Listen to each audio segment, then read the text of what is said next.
Industry latest skills తో best career మీ సొంతం 100% practical learning and top placements కోసం ఇప్పుడే జాయిన్ అవ్వండి రాయ్ యూనివర్సిటీ.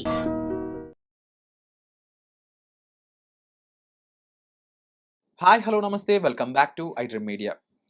ఒక జాబ్ చేసే పర్సన్ ఎవరైతే హైదరాబాద్లో ఉంటారో వాళ్ళు ఎగ్జాంపుల్ ఒక 10,000 రూపీస్ ఎస్ఐపి మంత్లీ చేసినట్లయితే, సంవత్సరంలో 5 లక్షల రూపాయలు లంసం కూడా చేసినట్లయితే వాళ్ళ గోల్ ఎంతవరకు రీచ్ అవ్వచ్చు అనే ఒక కేస్ స్టడీ ఈరోజు మనం తెలుసుకోబోతున్నాం. ఇలా నిజంగా చేసిన పర్సన్ గురించి మనం ఈరోజు తెలుసుకోబోతున్నాము.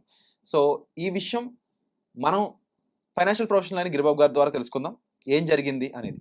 Let's go into the episode. నమస్కారం సార్. సార్ ఒక రెగ్యులర్ మిడిల్ క్లాస్ పర్సనే, జాబ్ వచ్చింది, నెలకి మంచి శాలరీ వస్తూ ఉంది.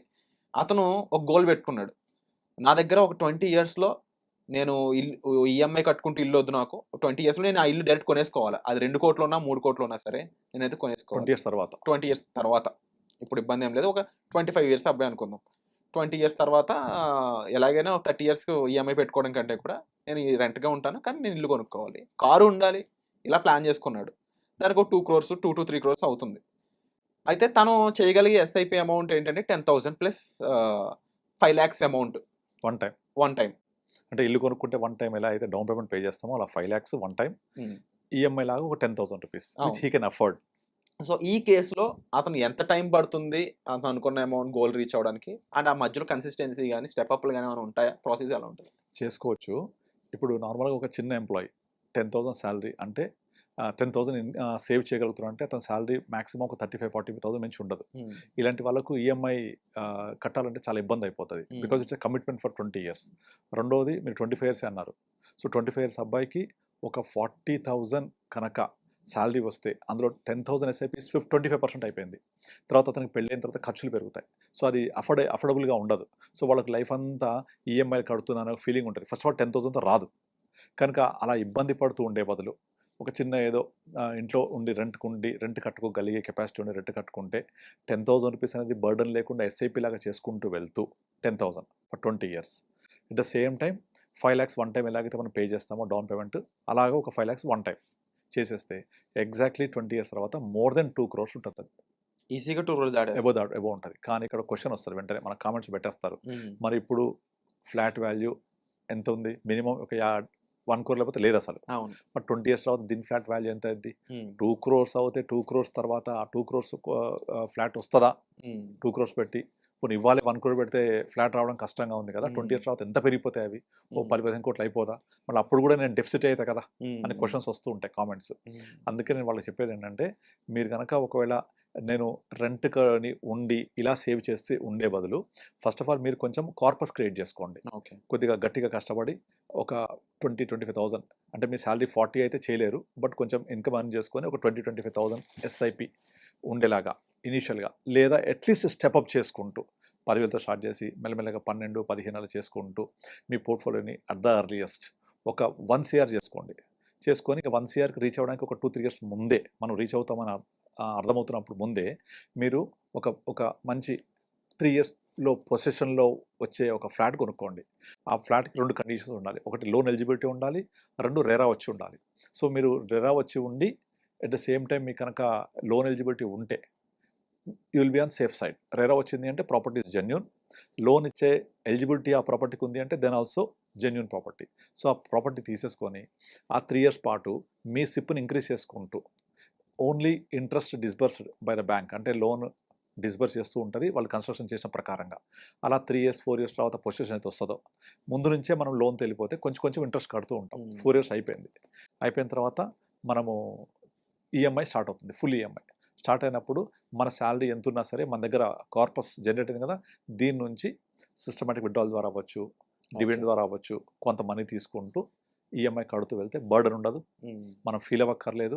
నేను ఒక జాబ్ పోతే ఎట్లా, చాలామంది ఫీలింగ్ ఏంటంటే జాబ్ పోతే ఎట్లా, కమిట్మెంట్ లేకుంటే నేను ఎట్లా ఫుల్ఫిల్ అవ్వాలి ఇది అనే ఒక పెద్ద క్వశ్చన్ మార్క్ ఉంటుంది. అలా ప్రాబ్లం లేకుండా ఒక ప్యారలల్ కార్పస్ జనరేట్ చేయండి ఫస్ట్. అలానే 20 years పట్టొద్దు దీనికి. 20 ఇయర్స్ తర్వాత చేస్తే ఏమైందంటే మీ యొక్క ఇల్లు కొనాలనుకున్నది వాల్యూ విపరీతంగా పెరిగిపోయి ఉంటుంది అప్పటికి. అఫోర్డబుల్ కాదు.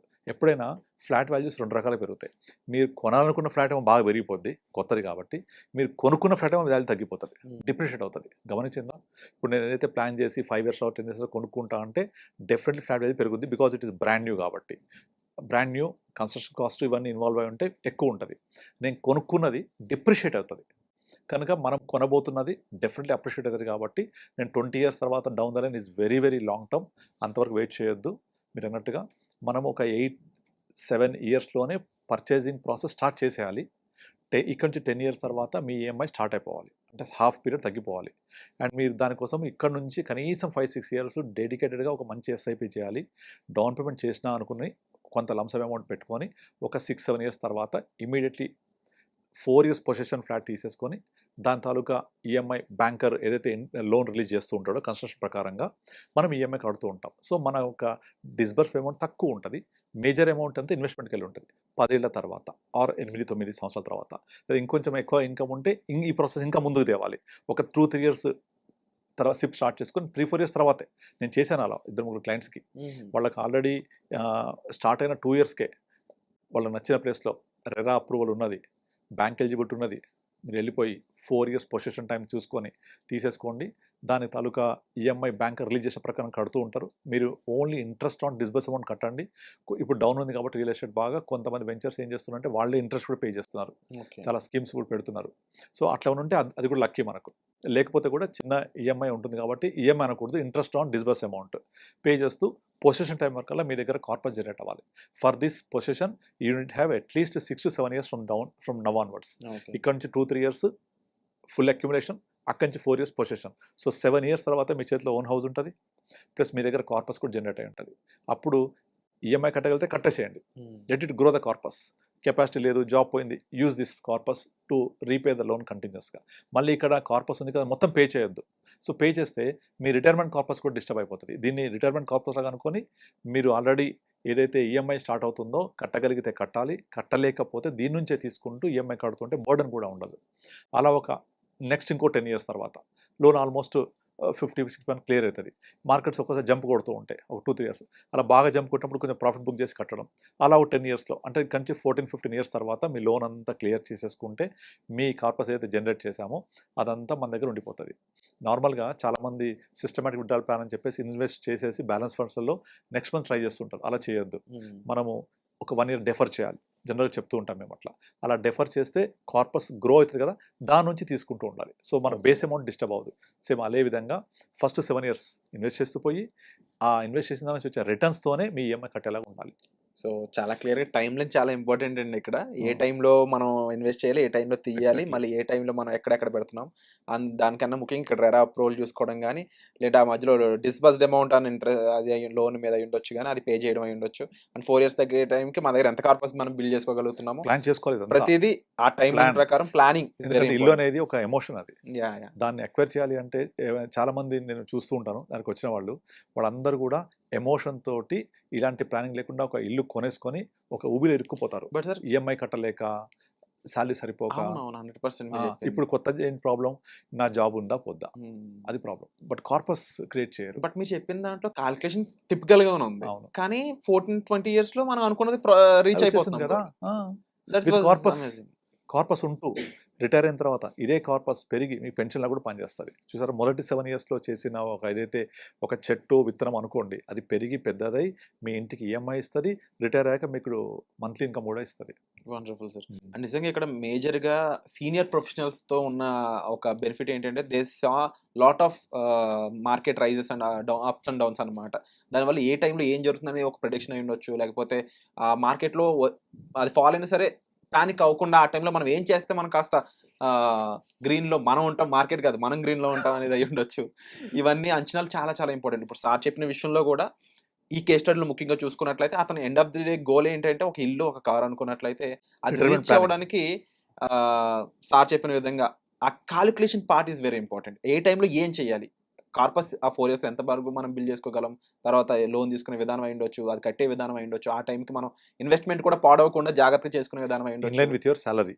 Along with your salary. So ఇది జరగాలి అంటే విత్ ప్రొఫెషనల్స్ మనకి ఈజీ ఉంటుంది, స్కోప్ అనేది ఉంటుంది. ఎందుకంటే ఈ ప్రాసెస్ ఏవైతే ఉన్నాయో ఇవి యాక్చువల్గా ప్రూవెన్ థీరీస్ ఇవన్నీ కూడా. ఆల్రెడీ దీని మీద కేస్ స్టడీస్ ఆల్రెడీ వర్కౌట్ అయ్యి నిజంగా అలా సక్సెస్ఫుల్గా కొనుక్కున్న వాళ్ళు ఉన్నారు అని చెప్పేసి, కేస్ స్టడీస్ ఉన్నాయని చెప్పేసి మనకి ప్రొఫెషనల్స్ చెప్తా ఉన్నారు.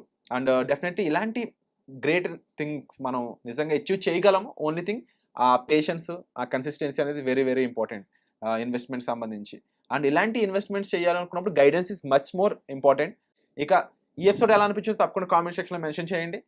మీకు ఇలాంటి ఒక ప్లాన్ ఉందా, ఒక 20 yearsలో ఒక సెటన్ ప్లేస్కి రీచ్ అవ్వాలనుకున్నట్లయితే ఈ ఫైనాన్షియల్ ప్లానింగ్ చేసుకోవడం మాత్రం మర్చిపోవద్దు. అండ్ ఈ ఎపిసోడ్ ఎలా అనిపించిందో తప్పకుండా కామెంట్ సెక్షన్లో మెన్షన్ చేయండి. Thank you so much. Thank you అండి.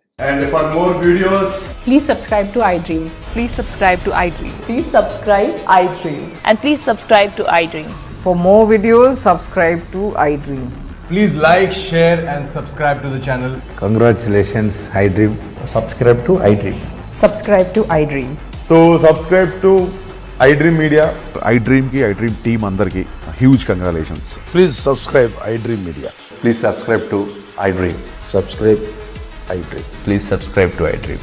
iDream అంటే నా కళల ఛానల్ను సబ్స్క్రైబ్ చేసుకున్న నోరు తిరుగుతలేదు, మీరైతే గంట గుర్తు కొట్టండి. For more such videos, please subscribe to iDream.